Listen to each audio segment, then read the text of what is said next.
All right, just injuries today. Um, Ashton will be out today with the foot. Bennett Jackson with the hamstring. Jordan with the shoulder. Van Roten with the toe. Frank is still in the concussion protocol, but today is his normal day off. And then Mims will not practice today which isn't injury related. Limited. Elfline with the shoulder, ankle, and then Perryman with the shoulder. And that would be it. So Adam Mims out for Sunday. Yeah.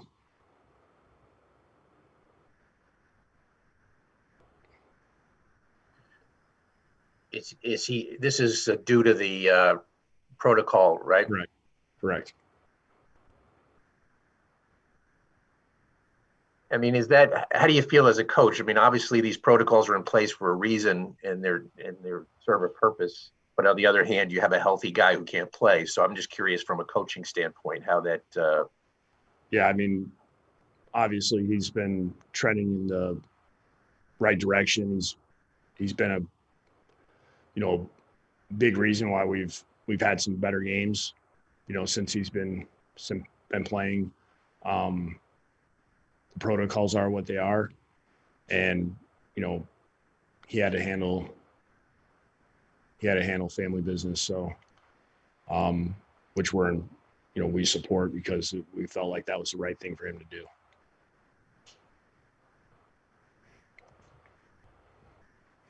Adam, what's Jordan's status? I know he's been dealing with a lot all season.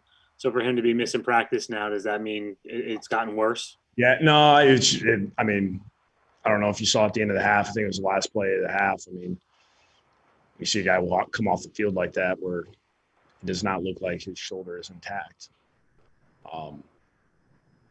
He was able to go back out there and finish the game. I think he's just in a lot of pain, and obviously his movement isn't great right now. So we'll kind of see how the rest of the way plays out. He is as tough as they come, though. I would not be surprised if he makes it to the game this week, but I think he'll be back at some point. He's obviously dealt with stuff all throughout this year, Adam, but he's also statistically had a little bit of a down year. Do you think the injuries have played a role in that? The fact he just hasn't really been healthy? I mean, I think that, if you look at the numbers, I mean, I guess I look at, all right, what was his job? What was he asked to do? I think he does those things to the point where it's, he's grading out of, hey, he's doing what we're asking him to do. Are the numbers exactly probably where he wants him to be? No. But he's played with a lot of things this year. I think the fact that he's still out there battling all the time tells me who he is. I mean, he is a old school football player for sure.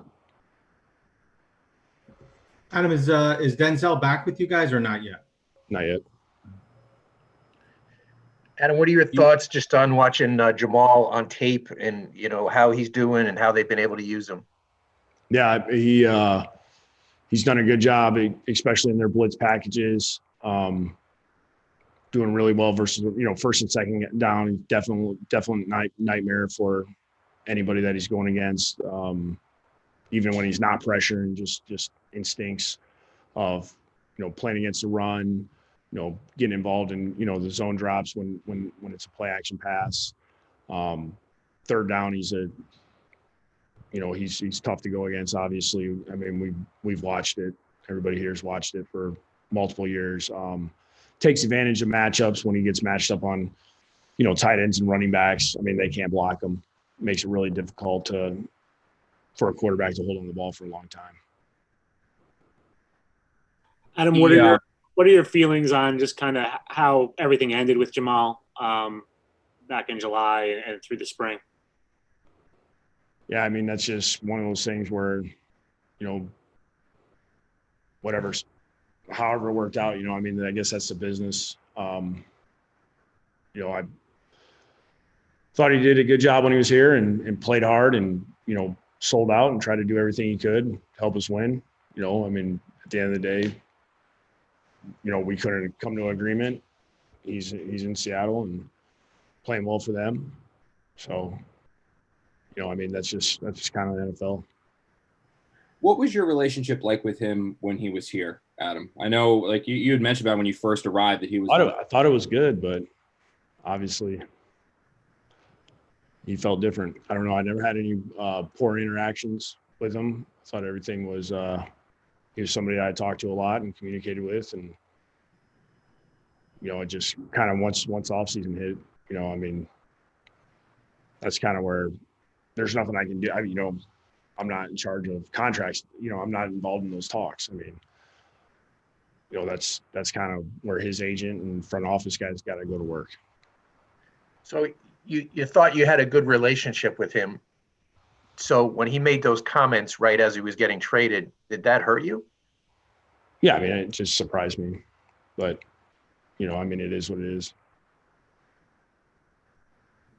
He later said that he was suffering from some form of depression because of the losing. Did you ever see anything? Did you ever sense anything?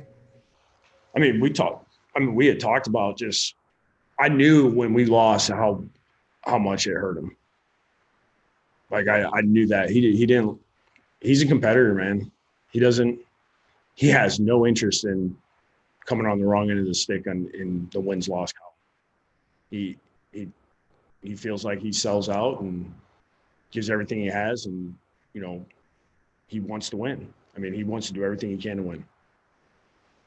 Do you think you might, if you pass him on the field before the game on Sunday or after the game, do you think there might be any? Would you talk to him? Yeah, I don't know how that's going to go. Before the game, I'd try not to mess with too many guys before the game. Well, I mean, I don't know. We'll see kind of how it goes. Adam, when you look at Russell Wilson, obviously his numbers and everything speak for themselves, but what stands out to you scouting him? You better do a good job of containing him in the pocket.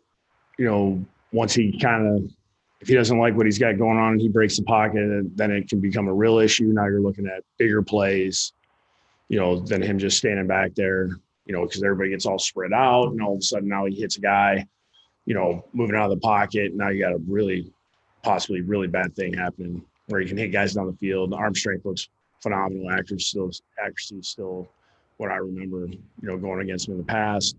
I mean, he's seen more football. It's crazy that I think of, when we played him in the Super Bowl, that was 7-8 years ago, and he was in his second year. I mean, it's crazy to think that now. But man, he's really, when you look at his overall body of work, it's incredible to see kind of what he's done in this league, for a guy that he came in, nobody really, they had the whole Matt Flint thing going on. He beats him out and then just took off after that and has really found his how to become a dominant quarterback in this league.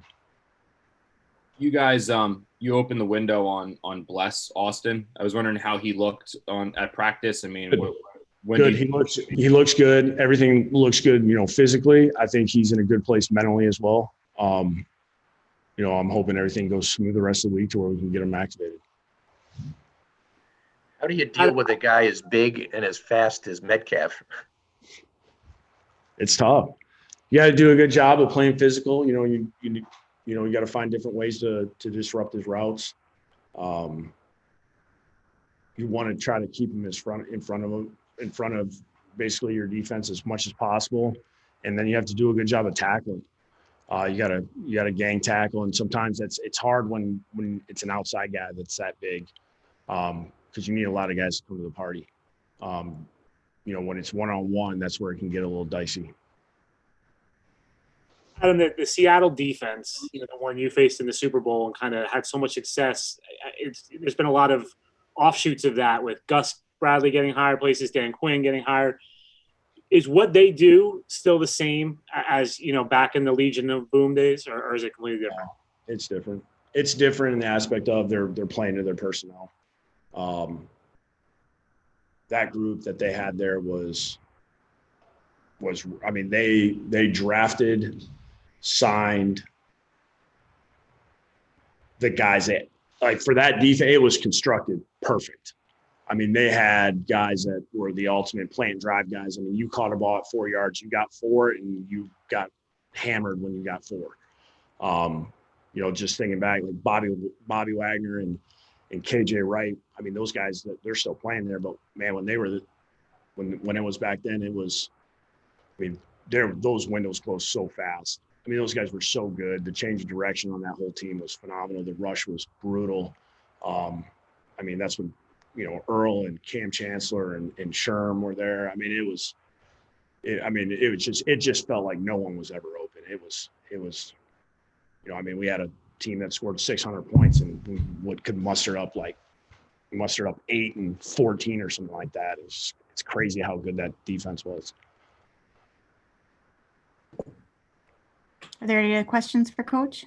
I just had one more on the Jamal thing. You know, it was such a big trade at the time, Adam. I'm wondering if you could, I mean, is there any, I mean, you probably missed him this year as a player, but can you see it from a larger standpoint, like the bigger picture?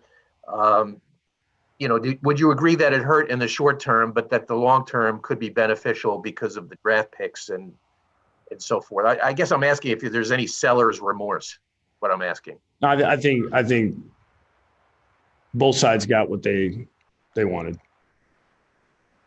I think that's, and at the end of the day, I think it'll benefit both sides too. Adam, just curious, how was practice yesterday? Did you sense any lingering hangover from Sunday? I thought the guys did a hell of a job. I mean, they came out there, good energy, you know, practiced hard, you know, made mistakes, but I mean, aware, and we corrected some stuff. And I thought the energy that the players brought was phenomenal. I mean, I was thinking the same thing of, man, this has got to be hard. I mean, it can't be easy, you know, but these guys are doing a good job turning the page, figuring out a way to, when they step on the field, going new week, new opponent, let's go figure out how to win a game. Adam, you know, we don't know yet about Frank's status, but would Ty be more involved after, you know, what he did last week? What did you like that you saw from him? I think I said it yesterday. I mean, I'd love for us to get all 3 of those guys involved. I wish it was really easy and I could say, hey, I'll map it out like this, and I can tell these guys, here's how we'll play it out. The game just doesn't always go the way you want it, you know. But yeah, obviously I'd love all those guys to touch the ball, you know, see who can get hot and roll like that. Guys can't practice in a little snow, Adam? Inside again today? We'll see.